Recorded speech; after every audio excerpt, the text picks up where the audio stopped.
நடிகை நயன்தாரா வந்து இயக்குனர் விக்னேஷ் சிவனை வந்து கடந்த 2022ஆம் ஆண்டு ஜூன் மாதம் 9ஆம் தேதி வந்து திருமணம் செஞ்சுக்கிட்டாங்க.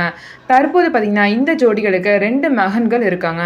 இவர்களோட திருமணம் பார்த்தீங்க அப்படின்னா மகாபலிபுரம் ஷெரட்டன் ரிசார்ட் ஹோட்டலில் விமரிசையாக நடைபெற்றது. அப்போது நெட்ஃப்ளிக்ஸ் OTT தளத்தில் நயன்தாராவோட ஆவணப்படம் வெளியாகும் அப்படின்னு சொல்லிட்டு அறிவிப்பு வந்து திருமண கிளிம்ஸுடன் வெளியானுச்சு. நயன்தாராவோட குழந்தை பருவம் முதல் இளம் வயதில் அவர் சந்தித்த வெற்றிகள், துயரங்கள், விக்னேஷ் சிவன் உடனான காதல் திருமணம் வரை அனைத்தையுமே ஆவணப்படமாக வெளியிட இருக்காங்க.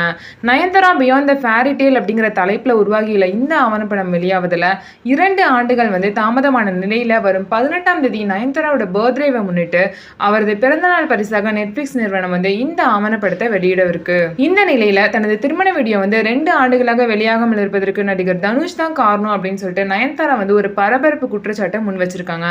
400 ரவுடி தான் படத்துல வரும் 3 நிமிட காட்சியை பயன்படுத்தியதற்கு நடிகர் தனுஷ் வந்து 10 கோடி நஷ்டஈடு கேட்டதாக நயன்தாரா வந்து ஒரு பரபரப்பு அறிக்கை ஒன்று வெளியிட்டிருக்காங்க. இதற்கிடையே பார்த்தீங்க அப்படின்னா வாழை வாழ விடு அப்படின்னு சொல்லிட்டு தனுஷ் பேசிய வீடியோவை தனது இன்ஸ்டாகிராம் பக்கத்தில் இயக்குனர் விக்னேஷ் சிவன் வந்து பகிர்ந்திருக்காங்க.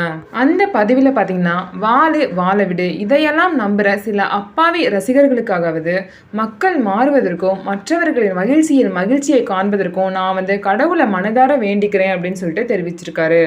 இந்த பதிவை பற்றி நீங்கள் என்ன நினைக்கிறீங்க அப்படிங்கிறத கமெண்ட்ஸில் சொல்லுங்கள்.